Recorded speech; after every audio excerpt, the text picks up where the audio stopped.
Yookaan kan nama tokko irratti goota. Didaqee achirratti ba'a gaariin namaa kun jechuudha. Akka itti baasan buluuf. Yookaan immoo kan namuma firii ta'e amma fi ilaaluu danda'u.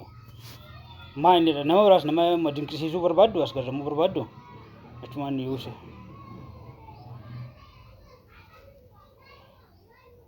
Kedir miti. Kaayichumaan ni laalamaa jira kan jiru baruu fi isarratti taggoon yoo mukaa'eefte Jamaal Kamaal nama beektu tokko irratti ispoortii taggoon. Achumaan maali achiisaa kan hundeessee hin jedha. Mukkaraatu godhamaa jira. Hojiin koo barsiisuu bilaakboodii qofa irratti barsiisuu miti. Waan nu beekas jettu. Namni bakka nagaduu hin beekne qaruus hin beekne namni tokko akkasii haamti. Ibrahim Kadir. Kan koo caalaa immoo kan doktororas kaa'uu hundeessa geesse maaliif haa arguudhaaf irra caalaa. Yazid jedhuun.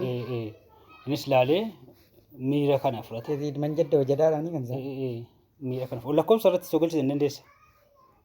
Lakkoofsa irratti galchuu hin dandeessa. Miseejuma irratti. Taggootee namni guddi miseejii galee eenyu ammalee hin baasu.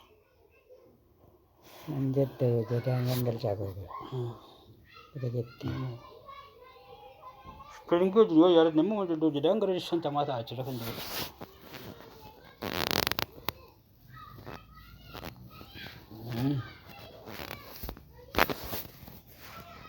Yookaan namni ta'e deeza godhiti. Amma gaa kunoo kan kana irratti yoon godhe.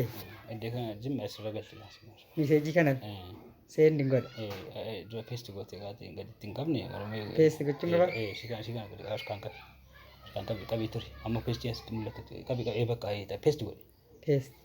Achimiti maa peesti iddoo sana gara sana dheeroo. Achimiti amma ishee keessaa ba'ee amma ila peesti achi lafa. Peesti matu bakka lafa kun kanaan.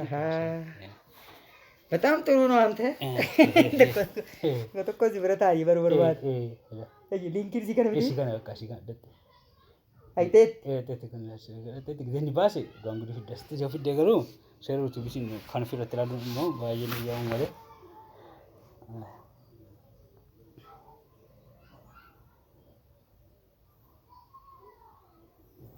ጃንቶኮ ጅርቲ ከራቡሪ ካልቂያሪ ተረቲ ቦሎ ሊጀ Kun ini kurang marah bukan juga. Ini kan asal ini juga apa? Amma, kasih kan kan dalam. Lagro. Kasih. Ini lah dalam kan yang mau berbadu sudah dalam. Laku melingki kan dah kelas kan padat. Siapa padat?